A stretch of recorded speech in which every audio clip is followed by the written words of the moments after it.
Mindset হচ্ছে vision oriented mindset. Vision oriented mindset মানে হচ্ছে যার মধ্যে দূরদর্শিতা আছে, ফার সাইটেডনেস আছে, who can anticipate the future, যে ভবিষ্যৎ আগাম অনুমান করে ফেলতে পারে, সামনের পরিস্থিতিকে আগাম অনুমান করতে পারার যে যোগ্যতা বা দীর্ঘমেয়াদী চিন্তা করতে পারার যে ক্যাপাসিটি, এটাকে বলে ভিশন ওরিয়েন্টেড মাইন্ডসেট। এটা আল্লাহ রাসূল সাল্লাল্লাহু আলাইহি ওয়া আলিহি ওয়াসাল্লামকে আল্লাহ তাআলা দান করেছেন।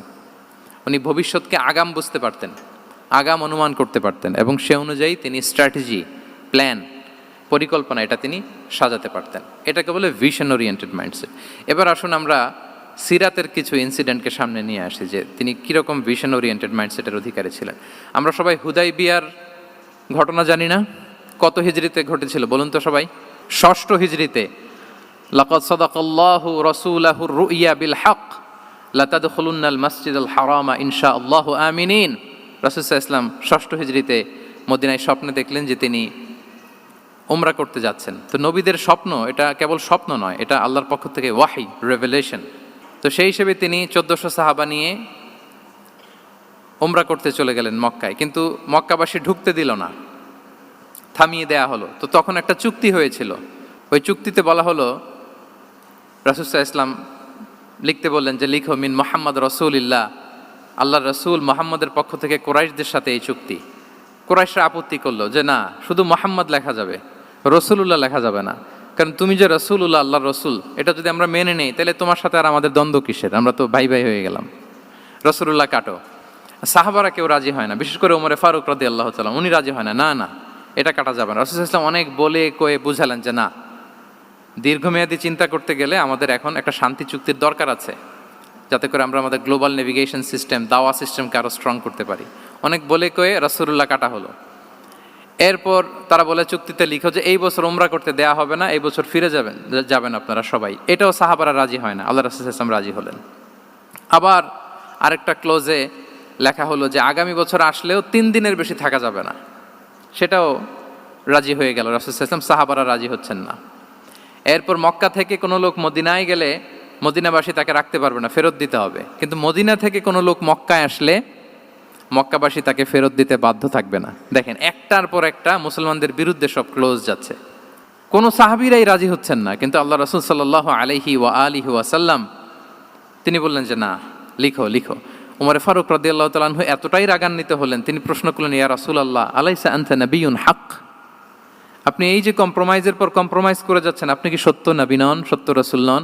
আলাসনা আলা দীনিন হক, আমরা কি সত্যের উপর প্রতিষ্ঠিত নই? আলাইসাল কুরআনু কিতাবুন হক, তো সব যদি সত্য হয় আপনি কেন এগুলো মানছেন? রাসূল সাল্লাল্লাহু আলাইহি ওয়াসাল্লাম বললেন যে ওমর, তুমি বাদ সেদো না, মেনে নাও। মেনে নিলেন, এবং এই মেনে নেওয়াটাকেই আল্লাহ ভিক্টরি বলে ঘোষণা দিলেন, বিজয় বলে। আল্লাহু আকবার। ইন্না ফাতাহনা লাকা ফাতহাম মুবিনা। এবং হুদাইবিয়ার এই সন্ধি থেকেই বেসিকলি মক্কা বিজয় ওই দিকে ত্বরান্বিত হয়েছে গতি প্রবাহটা। কারণ রাসূল সাল্লাল্লাহু আলাইহি ওয়াসাল্লাম অনেক দূর দেখেছেন, সাহাবারাই সামনের কিছু বিষয়ে তারা খেয়াল করছেন, কিন্তু রাসূলুল্লাহ সাল্লাল্লাহু আলাইহি ওয়াসাল্লাম তিনি অনেক দূর দেখতে পাচ্ছেন। আচ্ছা বলেন, 3 তলার উপর থেকে একজন একটা ভিউ দেখতে পায়, আর 30 তলা উপর থেকে আরেকজন একটা কন্ডোমিনিয়ামের উপর থেকে একটা পানোরামিক ভিউ দেখতে পায়, দুইজনের ভিউ দেখা কি একরকম হয়? বলেন, একরকম হবে? কখনোই হবে না। তাহলে 30 তলার উপর থেকে যিনি দেখবে তিনি একটা পানোরামিক ভিউ দেখবে, দ্য টোটাল সিনারিও তার কাছে ক্রিস্টাল ক্লিয়ার হবে, যেটা সাহাবা রিদওয়ানুল্লাহি তাআলা আলাইহিম আজমাইন ওনাদের কাছে ক্লিয়ার ছিল না। এবং ঠিকই এই যে এটা তো বেশি দিন স্থায়ীও হয়নি, 6ষ্ঠ হিজরি থেকে 8ম হিজরি, মাত্র 3 বছরের ব্যবধানে রাসূল সাল্লাল্লাহু আলাইহি ওয়াসাল্লাম যত রিজিওনাল সুপার পাওয়ার ছিল, ওয়ার্ল্ড সুপার পাওয়ার ছিল, পার্সিয়ান এম্পায়ার, তারপর Roman empire, Byzantine empire, Egyptian empire, সব এম্পায়ারদের কাছে চিঠি পাঠিয়েছেন, সালামুন আলা মান ইত্তাবা আল হুদা আসলিম তাসলাম। এবং ইসলামের এক্সপান্ড হয়েছে, ওনার গ্লোবাল নেভিগেশন সিস্টেম উনি চালু করেছেন।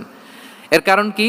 উনি ছিলেন ভিশন ওরিয়েন্টেড মাইন্ডসেটের অধিকারী, দূরদর্শী, অনেক দূর দেখতে পেতেন, অনেক দূর তিনি দেখতে পেতেন, দীর্ঘমেয়াদী তিনি পরিকল্পনা করতে পারতেন। এটা হচ্ছে ভিশন ওরিয়েন্টেড মাইন্ডসেট যারা হয় তাদের ক্যারেক্টারিস্টিক্স বা ফিচার। আরও একটা উদাহরণ দেই, আপনারা কি বলতে পারেন আবিসিনিয়াতে নবুয়তি কত সালে সাহাবারা হিজরতে গিয়েছিল? বলতে পারবেন কেউ? হ্যাঁ, নবুয়তি কত সালে? 5ম সালে। হ্যাঁ, নবুয়তি পঞ্চম বছর ওনারা আবিসিনিয়াতে, বর্তমানে যেটা ইথিওপিয়া বা ইরিত্রিয়া, সেখানে সাহাবারা হিজরতে গিয়েছিলেন। এবং আবিসিনিয়াতে এই যে হিজরতে গেল, তারা সবাই মিলে ফিরে এসেছিল মদিনায় কবে, এটা কি কেউ জানেন? আল্লাহ আকবার, মাশাআল্লাহ মাশাআল্লাহ। বসুন। খায়বার বিজয়ের দিন এসেছিলেন। আবিসিনিয়াতে যারা হিজরতে গিয়েছিলেন তারা মদিনায় ব্যাগ এন্ড ব্যাগেজ সব কিছু নিয়ে খায়বার বিজয়ের সময়, মানে সপ্তম হিজরিতে এসেছিলেন। তো রাসূল সাল্লাল্লাহু আলাইহি ওয়াসাল্লাম যখন মক্কা থেকে মদিনায় হিজরত করলেন, সব সাহাবারা মদিনায় চলে আসছেন। মদিনায় এখন একটা ইসলামিক সোসাইটি, ইসলামিক স্টেট। বদরের যুদ্ধে মুসলমানদের বিজয়, খন্দকে বিজয়, খন্দক তো পঞ্চমে। তারপরে ওনারা কেন আসে না বলেন তো? আসেনি। সপ্তম হিজরিতে এসেছেন। জাফর রাদিয়াল্লাহু তাআলা আনহুর নেতৃত্বে, সাইয়েদনা আলী রাদিয়াল্লাহু তাআলা আনহুর আপন ভাই, বড় ভাই, ওনার নেতৃত্বে যখন সপ্তম হিজরিতে ওখানে যাওয়ার 15 বছর পর যখন তারা সবাই ফিরলেন, রাসূল সাল্লাল্লাহু আলাইহি ওয়াসাল্লাম এত খুশি হলেন, তিনি বললেন, মা আদরি বি আইয়িহিমা আনা আফরাহ বি ফাতহি খাইবার আও বি কুদুমি জাফর। আমি কোনটাতে বেশি খুশি আজকে আমি জানি না, খায়বার বিজয়ে বেশি খুশি না আমার ভাই জাফরকে পেয়ে বেশি খুশি। আল্লাহু আকবার। এত খুশি হয়েছিলেন। তো এখন এমনি তো মনে প্রশ্ন জাগে যে রাসূল সাল্লাল্লাহু আলাইহি ওয়াসাল্লাম যখন মদিনায় চলে আসলেন, কোরআনের আয়াতগুলো নাজিল হয়, সালাত ফরজ হলো, জাকাত আসলো, সব হলো, একটার পর একটা হচ্ছে, ইসলামিক স্টেট, তো ওনারাই কেন আবিসিনিয়াতে পড়ে আছেন? প্রশ্ন জাগে না? ওই সময় একটা ক্রাইসিস মোমেন্ট ছিল, তখন ওনারা গিয়েছিল আবিসিনিয়াতে, কিন্তু আসে না কেন? ওনারা এসেছেন সপ্তম হিজরিতে। এর কারণ আবিসিনিয়ায় কিছু মুসলিমদেরকে রেখে দেওয়া, এটা রাসূলুল্লাহ সাল্লাল্লাহু আলাইহি ওয়াসাল্লামের প্ল্যান বি ছিল। কি ছিল? Plan B. রাসূল সাল্লাল্লাহু আলাইহি ওয়াসাল্লাম অপেক্ষা করছিলেন যে মদিনাকে প্রথমে ইন্টারনাল যত থ্রেট আছে এগুলো থেকে মুক্ত করতে হবে, এরপরে মদিনাকে যত এক্সটার্নাল থ্রেট আছে এগুলো থেকে মুক্ত করতে হবে। সব যখন মুক্ত করে উনি দেখলেন যে না, মদিনা সেফ জোন, এখন আর আলাদা একটা বেইজ, একটা এক্সট্রা সেফ জোন বা এডিশনাল বেইজ আমার কোথাও দরকার নাই। তখনই তিনি লোক পাঠালেন যে যাও, জাফরের নেতৃত্বে আবিসিনিয়ায় যারা হিজরত করেছে তারা সবাই মদিনায় চলে আসো। সুবহানাল্লাহ বিহামদি।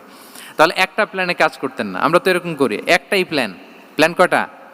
এটা যদি ওয়ার্ক না করে শেষ, আমু নাই সালাও নাই। কিন্তু রাসূলুল্লাহ সাল্লাল্লাহু আলাইহি ওয়া সাল্লামের প্ল্যান এ ছিল, প্ল্যান বি ছিল, প্ল্যান সি ছিল। প্ল্যান এ ওয়ার্ক না করলে প্ল্যান বিতে যেতেন, বি ওয়ার্ক না করলে সিতে যেতেন, এইভাবে তিনি কাজ করতেন। তাহলে এটা হচ্ছে বেসিকলি ভিশন ওরিয়েন্টেড মাইন্ডসেটের অধিকারী যারা, তারা এটা করে, যারা ফিউচারকে অ্যান্টিসিপেট করতে পারে, আগাম অনুভব করতে পারে যে কি হতে পারে সামনে।